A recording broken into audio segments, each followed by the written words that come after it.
Hello दोस्तों काफ़ी लोगों को एक समस्या रहती है हिचकी की। यानी हिचकी को कैसे दूर किया जाए। उन्हें बार बार हिचकी आती है।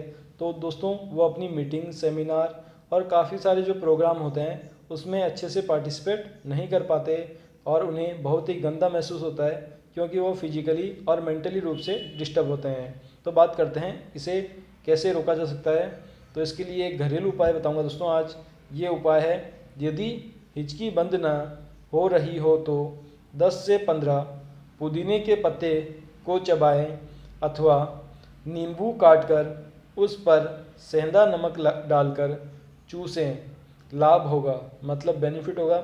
दोनों ही उपाय आप अप्लाई करके देख सकते हैं। या तो पुदीने के पत्ते चबा सकते हैं या जो नींबू होता है उस पर सेंधा नमक लगा के उसका चूस सकते हैं उसको।